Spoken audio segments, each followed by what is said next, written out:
Olá, seja bem-vindo ao canal. Criamos esse canal para passar informações sobre cultivo de plantas em vaso, de forma técnica, mas numa linguagem simples para que todo mundo compreenda. O objetivo também desse canal é ajudar as entidades filantrópicas e hoje a gente está dedicando o vídeo para a entidade Lar Nossa Senhora de Fátima. Ajude você também e ajude o nosso trabalho aqui, tá? O nosso canal. Clique no joinha, compartilhe o vídeo, inscreva-se no canal. Tudo isso ajuda muito o nosso trabalho. Hoje vamos responder as perguntas da semana, sessão de número 172. 5 perguntas bem interessantes, algumas técnicas que a gente responde aqui de uma forma bem simples. Fique até o final do vídeo, tá? Que são 5 perguntas bem interessantes, ok?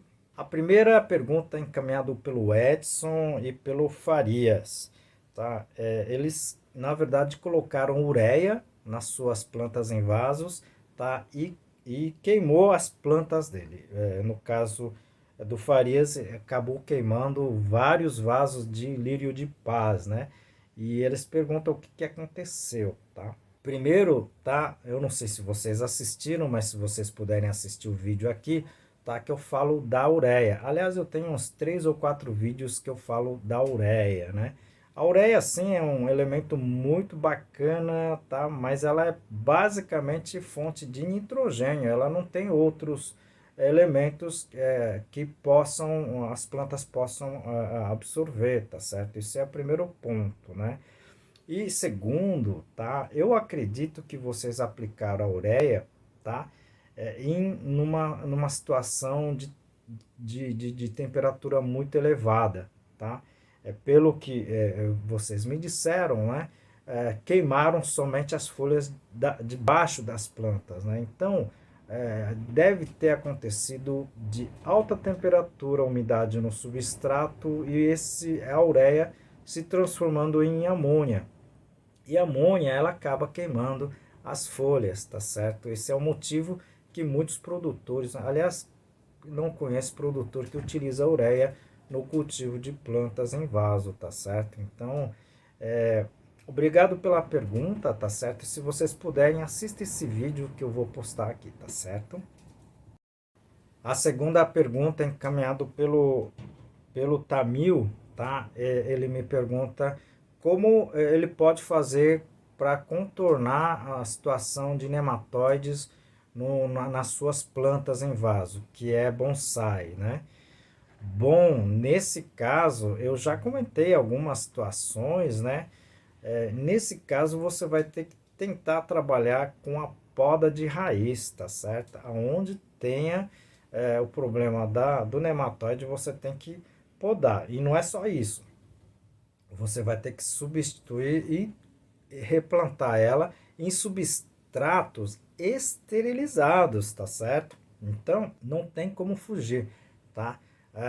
O seu vaso, seu substrato também está todo contaminado com nematóide. Então, você vai ter que fazer a poda e descartar esse substrato velho, lavar os vasos também, tá? E utilizar novo substrato esterilizado, tá certo? Tem vários vídeos que eu falo sobre a esterilização, tem vídeos que eu falo sobre o nematóide. Eu vou deixar uma aqui para você assistir, mas eu acredito que se você puder assistir outros vídeos, tá?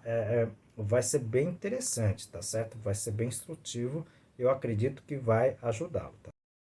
A terceira pergunta é encaminhada pela Tatiane. Ela foi minha aluna em Goiás há muito tempo atrás.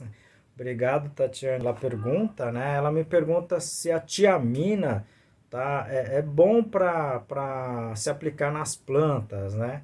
Bom, eu já comentei sobre a tiamina. Eu vou deixar aqui no izinho, né?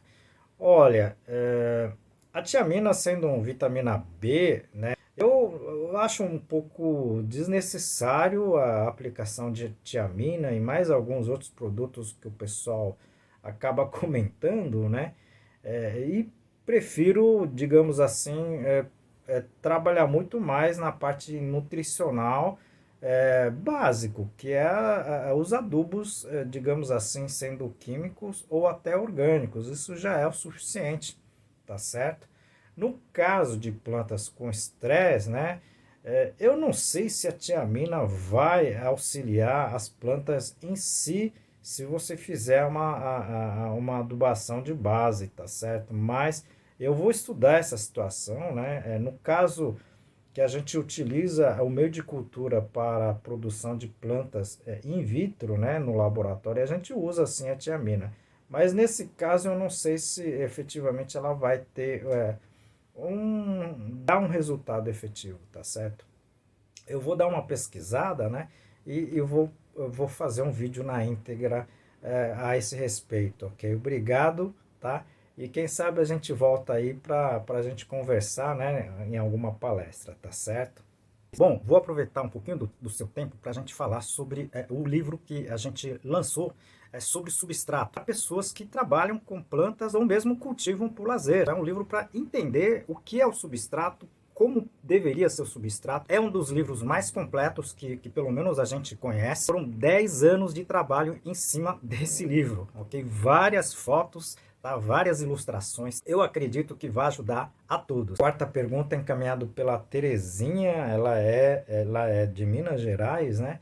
Ela me pergunta se o uso de saco de leite pode ser problemático no cultivo de plantas. Olha, Terezinha, eu não vejo nenhum problema. Tanto é que eu só tomo leite de saquinho, tá? Guardo esses saquinhos porque serve como um vaso muito interessante, tá certo? Se ela tivesse algum tipo de problema, ela não seria utilizado para leite. Concorda comigo? Tá certo? Você pode usar, o único problema é que você vai ter que fazer os furos no fundo, tá certo? Eu conheço várias pessoas que utilizam até hoje esse sistema para cultivo de plantas condimentares, né? Principalmente condimentares, tá certo? E com muito sucesso, ok? Pode utilizar, né? Pode divulgar isso, tá?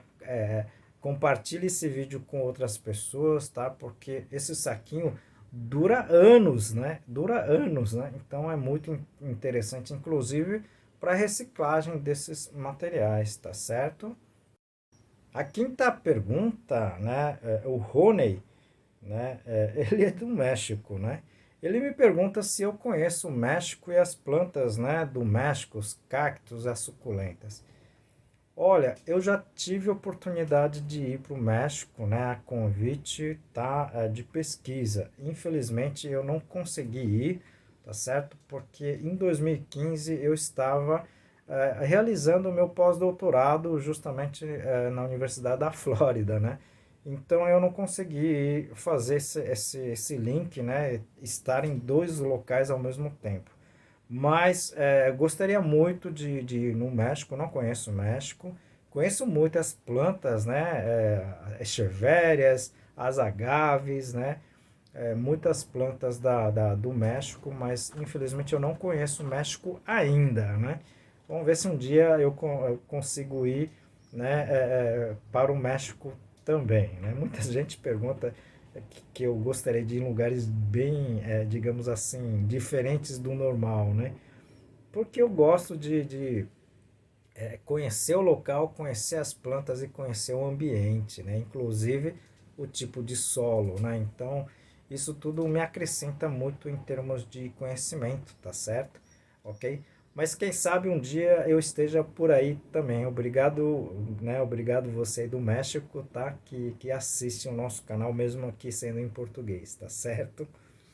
Bom, tentei passar, né, as respostas dessas 5 perguntas bem interessantes, né? E eu conto com vocês, né? Encaminhe as suas perguntas, encaminhe as suas sugestões. Isso é muito importante para o nosso trabalho aqui. E se vocês gostaram do vídeo, né? Clique no joinha, compartilhe o vídeo e principalmente inscreva-se, tá certo? Isso ajuda muita gente aqui, até mesmo porque o YouTube vai entender, tá, que esse canal tá passando algum conteúdo, tá, interessante pro pessoal, ok? Conto com vocês. Como em todos os vídeos, né, a gente dedica o vídeo para uma instituição, uma entidade de caridade, tá certo? E hoje a gente está dedicando para o Lar Nossa Senhora de Fátima. Essa entidade acolhe pessoas que não têm condições financeiras de se manter em Fortaleza, tá? Aonde tem um centro de acolhimento dessas pessoas que estão em tratamento de câncer. Ajude você também com qualquer donativo, tá? Não precisa ser dinheiro, pode ser roupas, né, usadas, limpas, alimento não perecível e tudo que você tiver, tá? Você pode doar a essa entidade. Ajude você também. E peço ajuda também ao nosso canal. Clique no joinha, tá? Inscreva-se e principalmente, tá? Compartilhe esse vídeo. E tudo isso vai ajudar o nosso trabalho aqui, principalmente a gente continuar, né, passando informações relevantes, principalmente com relação a essa parte, né, de cultivo de plantas em vaso, ok? Eu conto com vocês e até o próximo vídeo.